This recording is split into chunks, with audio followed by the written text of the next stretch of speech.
हमारे पास में कोई ना तो तंत्र है, ना हमारे पास में मंत्र है, ना हमारे पास में कोई भभूति है, ना हमारे पास में कोई बेल है, ना हमारे पास में कोई श्रीफल है जो हम आपको दें। हमारे पास तो केवल एक शिव महापुराण की पूरी 24,000 श्लोक का एक मंत्र है, श्री शिवाय नमस्तुभ्यं। और पूरी पुराण का क्या, 6 शास्त्र निकाल लो, 18 पुराण निकाल लो, पूरे वेद निकाल लो, और पूरे वेद और शास्त्र और पुराण का निचोड़ केवल एक ही है, शंकर जी पर एक लोटा जल। पार्वती जी ने शिव का अभिषेक किया तो उनको शिव मिले, लक्ष्मी जी ने शंकर का अभिषेक करा तो वो लक्ष्मी नारायण को प्राप्त हुई, नारायण ने शिव जी का अभिषेक करा तो उनको लक्ष्मी मिली। कुबेर चोर थे और वो कुबेर चोर कुबेर को पद प्राप्त हो गया, वो शिव की कृपा थी। राम जी को अगर लंका पर विजय मिली तो शंकर को एक लोटा जल चढ़ाने से। भगवान कृष्ण के घर में 16,108 रानियां थीं, एक भी औलाद नहीं थी। एक एक रानी के साथ गर्गाचार्य बाबा के कहने से पूजन करना प्रारंभ करा शंकर का। 1,77,186 भगवान कृष्ण के बच्चे हुए शिव जी को जल चढ़ाने से। शंकर को कौन है जिसने नहीं पूछा? हम बस केवल भटक गए थे। हमें लगता था हम यहाँ जाएंगे तो यहाँ से फायदा हो जाएगा, यहाँ जाएंगे तो यहाँ से फायदा हो जाएगा, वहां जाएंगे तो वहां से फायदा हो जाएगा। लोगों ने केवल तुम्हारा, देखा जाए तो तुम्हारे धन का शोषण करा है कि हमारे पास आ जाओ, हम तुमको अच्छा कर देंगे, हम तुम्हें सुख दे देंगे, हम तुम्हारे घर में ऐसा कर देंगे, हम शांति कर देंगे, हम तुम्हारे घर में ऐसा कर देंगे। लोगों ने केवल तुमसे धन खींचा और उसको पूर्ण तरह से तुम्हारे हृदय से फिर सनातन धर्म दूर होता चला गया कि ये तो सब ढोंगे, प्रपंच है, छल है। लोगों ने उसको ये मानना चालू कर, पर धीरे धीरे आप लोगों ने जो शंकर को एक लोटा जल चढ़ाना प्रारंभ करा, ये समझ गए आप कि राम जी ने शिव को भजाए, कृष्ण ने शिव को भजाए, जनक जी ने शिव को भजाए, दशरथ जी ने शिव को भजाए, दत्त ने शिव को भजाए, स्वामी समर्थ ने शिव को भजाए, हरि विठल ने शिव को भजाए। ये तुम्हारी समझ में आ गया, आ गया। तो अब जो फल तुम्हें मिलना था, तुम्हारे एक लोटा जल चढ़ाने से वो फल तुम्हें मिल रहा है। हमने तो पत्र में पढ़ा था कि उसके गले में 2 गांठ थी, वो बेटा कहता है मेरे गले में 3 गांठ थी, जो मेरे बाबा ने मेरे गले से गांठों को मिटा दिया। अब तुम समझ गए कि शंकर को जल चढ़ाने का फल क्या होता है।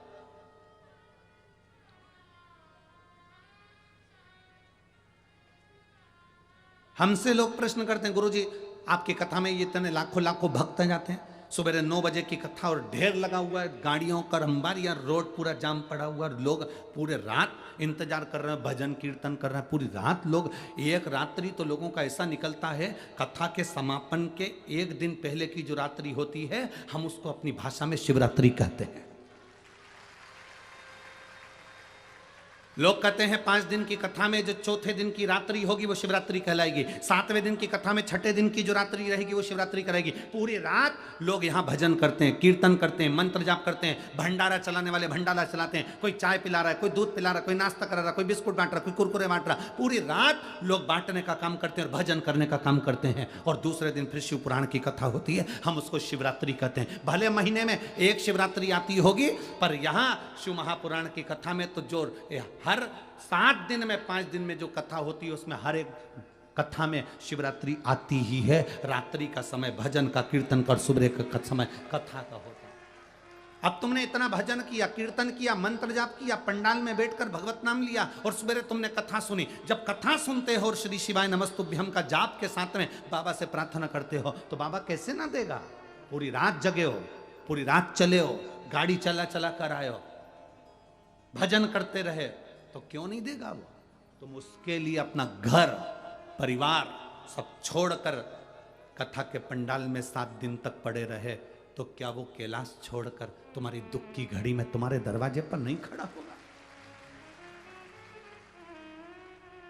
और मेरे भोले तेरा सहारा है, मेरी नैया का तो किनारा है, मेरी नैया का तो किनारा है। शिव तत्व है, उसको पाने का एक तरीका हमको मिल गया।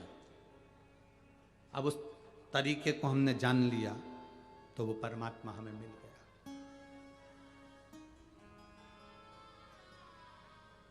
मोबाइल पर चलते हो तो कभी कभी रास्ता भटक जाते हो तो अपने मोबाइल में से गूगल सर्च करते हो और मैप निकालते हो। बोलो सही है?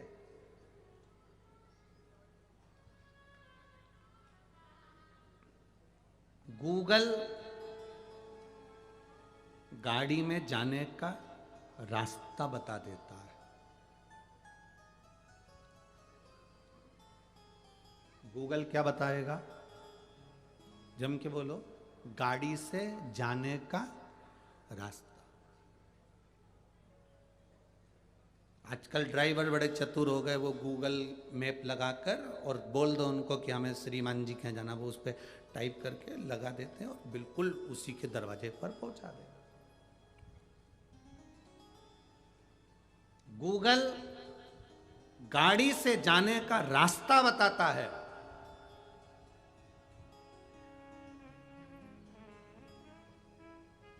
गूगल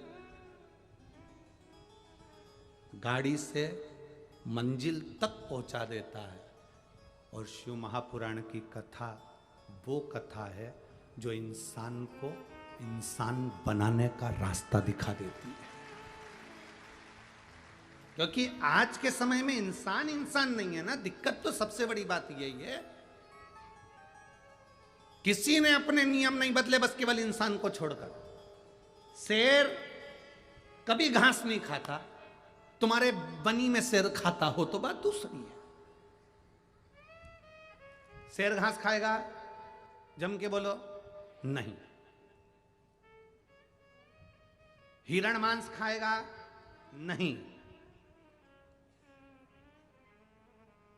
जो शाकाहारी है वो शाकाहारी ही रहा, जो मांसाहारी है वो मांसाहारी ही रहा। शेर घास नहीं खाता, घोड़ा गंदा मांस नहीं खावे। तो ये या शास्त्र कह रहा है हमारा कि सब अपने अपने नियम में बिल्कुल पक्के हैं। केवल एक इंसान ही ऐसा पैदा हुआ, इसका कोई भरोसा नहीं, ये कब क्या खा जाए।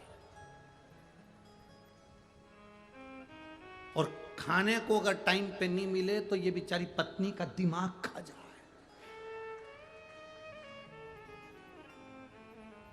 तेरे को तो कोई सुधि नहीं है, तुझे नहीं मालूम मुझे ऑफिस जाना है, तुझे नहीं मालूम मुझे दुकान जाना है, तुझे नहीं मालूम मुझे काम पे जाना है।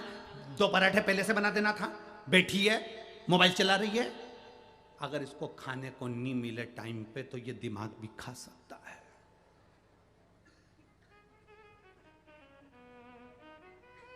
कोई भरोसा नहीं। शेर का भरोसा है कि ये घास नहीं खाएगा। अच्छा, सांप जहरीला होता है कि नहीं होता? अरे बोलो तो जम के, होता है। सांप तुम्हें दिखेगा तो तुम समझ जाओगे कि इसमें विष है, ये कहीं मुझे डस ना ले।